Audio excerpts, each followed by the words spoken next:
आज रानी जल्दी उठ गई क्योंकि आज का दिन उसके लिए बहुत महत्वपूर्ण था। अकेलापन दूर करने के लिए अपने लिए जीने का एक कारण घर लेकर आ रही थी। देखा जाए तो बहुत खुश भी थी और थोड़ी सी नाराज भी थी क्योंकि पिछले 7 साल की यादें उसे रात भर सोने नहीं देती थी और अब स्वस्थ बैठने भी नहीं देती थी। चाय का कप लेकर वह गैलरी में आकर बैठी और गुजरा हुआ कल उसकी आंखों के सामने आने लगा। बेटा, तुम्हें ऐसे नहीं जाना चाहिए था। शादी होने के बाद उसे अंत तक निभाना आना चाहिए। ऐसा ही समझो कि तुम्हारा नसीब ही खराब है। कोई क्या करेगा? अगर माँ बन सकती तो बात ही अलग होती। मैं माँ नहीं बन सकती, इसमें मेरी क्या गलती है? यह सब मेरे हाथों में है। क्या माँ नहीं बन सकती मतलब मैं इंसान नहीं हूँ? मेरी कोई फीलिंग्स नहीं है क्या? मिनट मिनट में मेरा अपमान करने वाले, मेरा जीना मुश्किल करने वाले लोगों के साथ मैं जिंदगी कैसे बिताऊं? वह जो कहेंगे वह सुनना। रानी और माँ की यह सब बातें चालू थी। तब पापा आए। ये देखो बेटा, मैं तो एक कपड़े की दुकान पर काम करता था। अभी उम्र हो गई है तो कोई काम भी नहीं देता है। और तुम्हारा भाई हर्षल तो परदेश में अपनी गृहस्थी में मगन हो गया है। तुम कहती हो तो मैं तुम्हारे ससुराल वालों से बोलता हूँ, पर तुम अपने ससुराल वापस चली जाओ, ऐसा मुझे लगता है।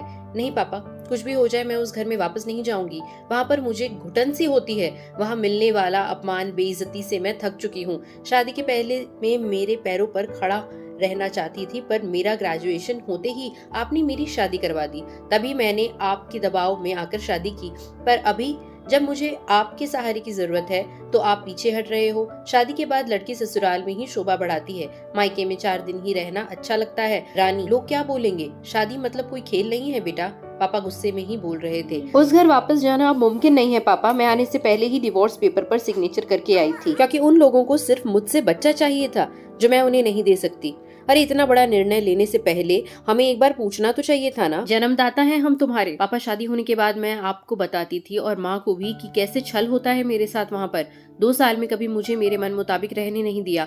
जब मेरी रिपोर्ट आई और समझा कि मैं कभी माँ नहीं बन सकती तो वैसे ही इन लोगों ने मुझे अपने असली रंग दिखाने चालू कर दिए। कैसे रहूंगी मैं ऐसे वातावरण में? और इस सबसे भागकर अपनी जिंदगी खत्म करने वालों में से मैं नहीं थी। यह देखो बेटा, हर्षल ने दिए हुए पैसे से मेरे और तुम्हारे माँ के जैसे तैसे खर्चा चलता है। उसमें तुम्हारा खर्चा उठाना थोड़ा सा कठिन होगा। डिवोर्स पेपर पर साइन करने से पहले इन सब का विचार मैंने किया था। मेरे पास के सोने के गहने लेकर मैं आई हूँ और एजुकेशन लोन निकालकर मैं 6 महीनों का एक कोर्स करने वाली हूँ जिसकी आज मार्केट में बहुत जरूरत है और उसके बाद मुझे अच्छी कंपनी में नौकरी मिल सकती है। मैं आपके ऊपर आर्थिक बोझ नहीं डालूंगी पापा। मुझे जीवन जीना है, संघर्ष करूंगी और कमाऊंगी। विश्वास कीजिए मेरा। सब लोग क्या बोलेंगे बेटा? क्या जवाब दोगी उन्हें? माँ आंखों का पानी छुपाते हुए बोली। माँ बोलती थी कि वक्त आया तो सच क्या है बोल देना चाहिए। जब मुझे ससुराल में जानवरों के जैसा बर्ताव हो रहा था तब कहाँ गए थे यह लोग? समाज में बड़ा करो, शादी कर दो, इतनी ही जिम्मेदारी समझाते हैं। बेटियों को बड़ा करके योग्य पढ़ाई देकर खुद के पैरों पर खड़ा करना यह माता पिता की ही जिम्मेदारी होती है, ताकि आगे जाकर कभी खराब हालत हो तो उसे इस्तेमाल कर सके। तय किए मुताबिक रानी ने 6 महीने का कोर्स किया और तुरंत उसे एक अच्छी कंपनी में काम भी मिल गया। वो बहुत खुश हो गई थी। सब अच्छा चल रहा था। बीच में छुट्टी लेकर माता पिता को नजदीक रहने वाले पर्यटन जगह पर घुमाने लेकर जाती थी। माता पिता बीच में ही दूसरी शादी की बात छेड़ देते थे। कई बार तो लड़कों को देख कर मैं खुश होती हूँ। मेरे दोस्त सहेलियां हैं ना मेरे साथ, क्यों करनी है दूसरी शादी? भला इतना आसान नहीं है बेटा। एक उम्र के बाद अकेलापन खाने के लिए दौड़ता है। माँ बोली। सच हुआ उनका ऐसा बोलना। आगे 2 साल में पहले माँ और 6 महीने में ही पापा का निधन हो गया। रानी अब अकेली हो गई। हर्षल भाई और उसकी पत्नी आए और साथ में चलो बोलकर औपचारिकता की, पर मुझे उनके साथ जाकर वापस बोझ नहीं बनना था। मदद के वक्त मेरे साथ खड़े रहो, इतना बोलकर मैंने उनको जवाब दिया। ऑफिस का काम और बहुत सारे दोस्त, सभी लोग की शादी हो गई थी और वह अपने अपनी गृहस्थी में मग्न हो गए थे। जीने के लिए कोई लक्ष्य मिल ही नहीं रहा था उसे। छुट्टी के दिन ऐसे ही एक मैगजीन पढ़ते समय उसे सिंगल मॉम पर एक बात पढ़ने के लिए मिली और उसे जीने का उद्देश्य मिला।